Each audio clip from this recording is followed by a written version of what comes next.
Very pleased to have with us at the mothership this afternoon, Julie Gunlock of the Independent Women's Forum. How you doing, Julie? Doing well. Thanks for having me.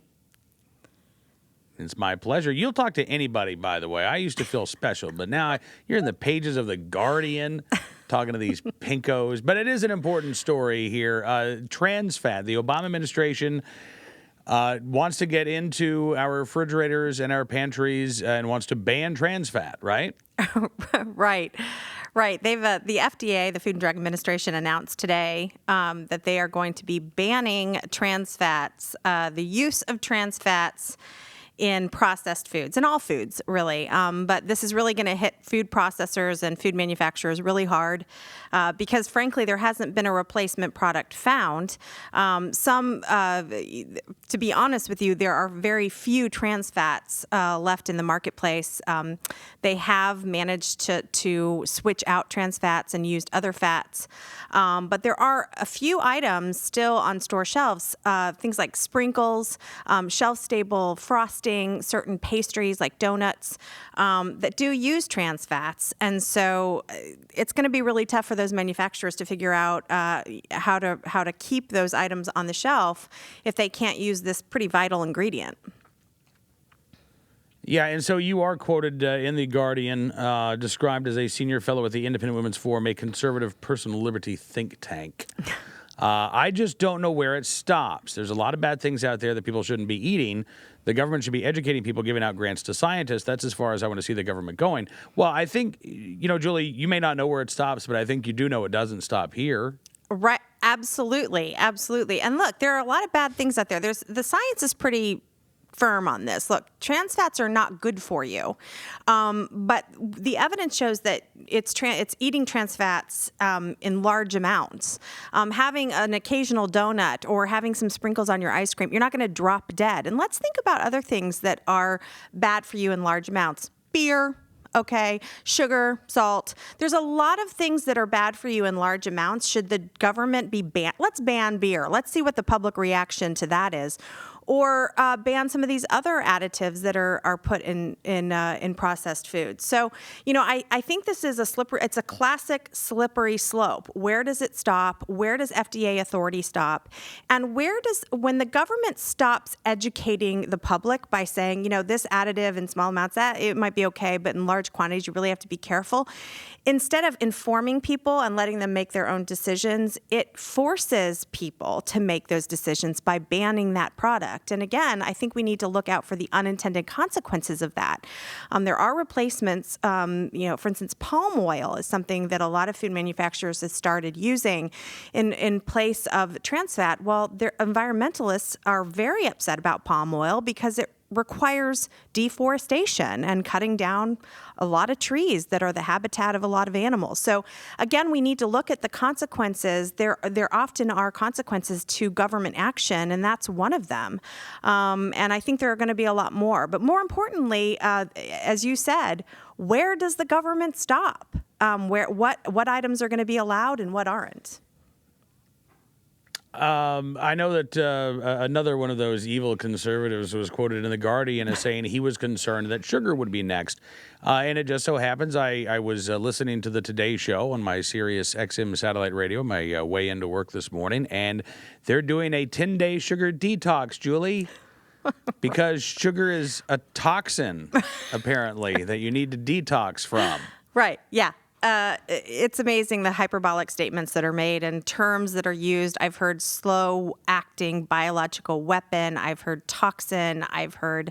What? Yes. For sugar? Yes. I believe it was someone at the Center for Science. So Captain Crunch is like, he's actually an evil villain. That's right. He's mass murder. I didn't even realize. I thought, wow. Yes. Mass murder is the goal of many of these companies. They want to kill their consumers. But it's interesting, some of the hyperbolic statements are one group that's really well known for this is the Center for Science in the Public Interest, and I think it's really important to they are the organization. They're sort of the head food nanny. They're the organization that's really been pushing for a long time for the government to ban trans fats, and I think it's really important for consumers to know that 20 years ago, the Center for Science in the Public Interest is the one who basically said we should develop trans fats. We should take out saturated fat, like butter and other oils and replace it with trans fats because it's safer. So the government said, "Oh, okay, I'll do that." And you know, we had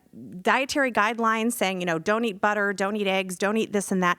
Trans fats replaced butter and more of the, I mean, I hate this word, but the sort of natural oils.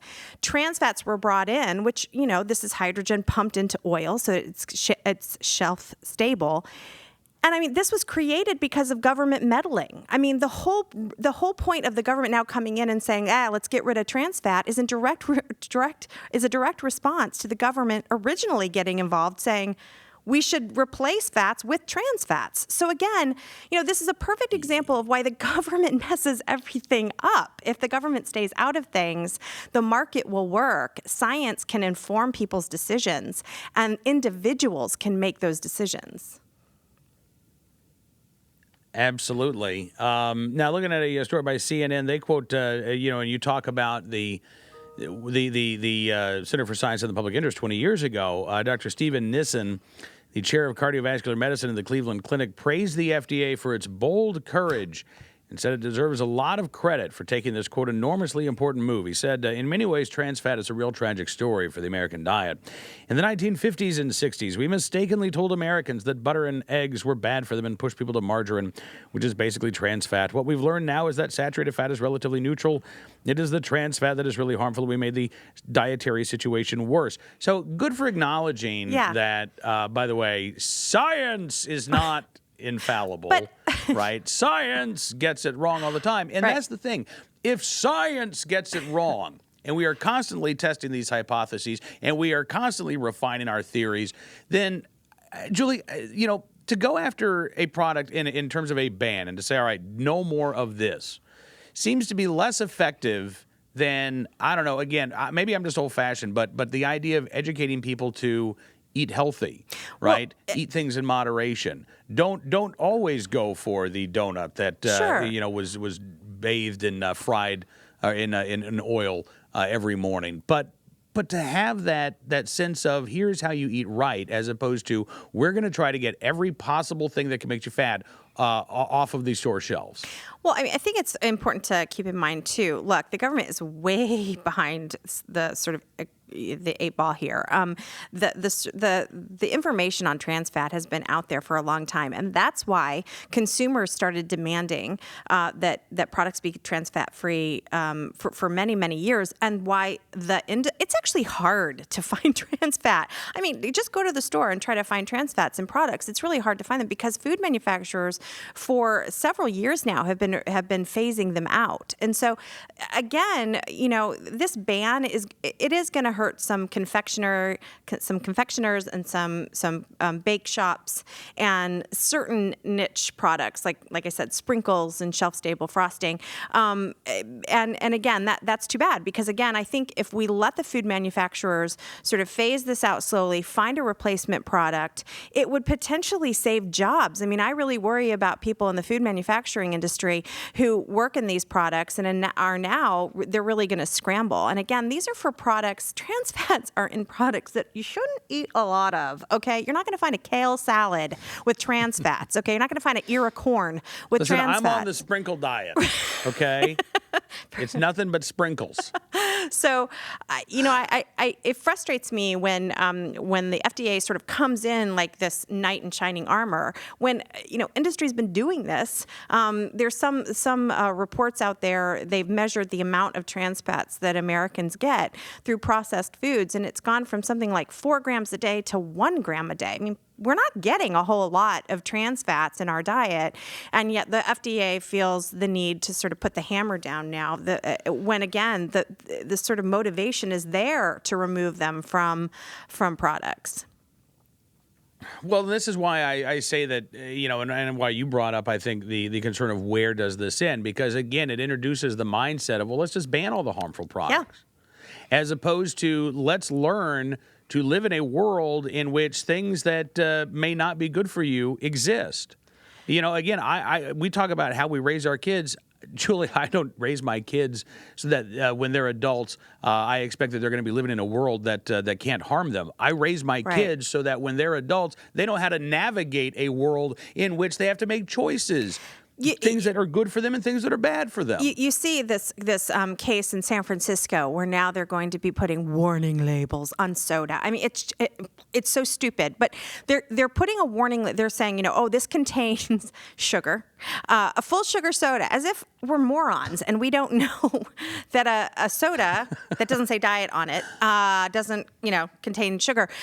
So now in San Francisco, soda companies have to have this big warning label. So we're going to take a 75-calorie soda and put a gigantic warning label saying it may cause tooth decay and obesity, and fine, but where? Should we also put labels on 300-calorie mocha lattes? Should we also put warning labels on donuts, on a big ham sandwich? I mean, where does it end, and what is the rationale? Soda is not the only thing that's causing obesity in this country. It's a sedentary lifestyle. It's genes. It's sex. Let's stop for just 1 second here, because as we're talking, I'm struck by a thought, Julie. If I can transition to identify as an Inuit woman, why can't I identify as a fat 40-year-old guy? Why can't I identify as somebody who likes donuts and somebody who eats an extra piece of pizza every now and then? Really, why can't I identify as somebody who likes food and who eats a lot of it? Well, I would like to identify as that person too. It sounds like a lot more fun. I might just do that starting right now. I'm simply trying to be all that I can be. I'm transitioning to dessert. That's what I'm transitioning to. Yes. Well, look, we know that certain things are allowed in this culture and certain things are not. And I think overeating and eating things that make us happy are just, as I've said over the years, alarmists are fun stealers. So they want to make everything, they want to take the fun out of life, and putting bans and warnings on things that you're just going to enjoy. You just mowed the lawn and you want a cold soda. I mean, you're going to be met with this warning now. I mean, it's just very consistent with the way that they see the American public as stupid and needing help and needing guidance through these tough decisions. What would we do without them? Julie, thank you as always for coming on the program. How's the summer going so far? So far, whatever. It's awful. It's fine. Yeah, it's fine. The kids are home. No, it's fine. You're about to give me the real answer, and then you're like, "Oh wait, no." I know it was. The cameras are rolling. No, it's I fine. was trying. Everything is fine. Everything is awesome. As they say in Legoland. Yes. Today is the last day of school for my kids, so I'll be with you here in about a week. Yeah. You can ask me how my summer is going. I'll say, "Fine, everything is Everything fine." is fine. Thank you for asking. Yes. All right. Well, enjoy your fine afternoon, and we look forward to talking to you again very soon. All right. Great to be on. Thanks. Thank you, Julie Gunlock. You can read her at the Independent Women's Forum, IWF.org, all over the place as well. National Review. She's quoted in The Guardian. Like I said, I don't know. But we'll see her back here on NRA News Cam and Company soon enough.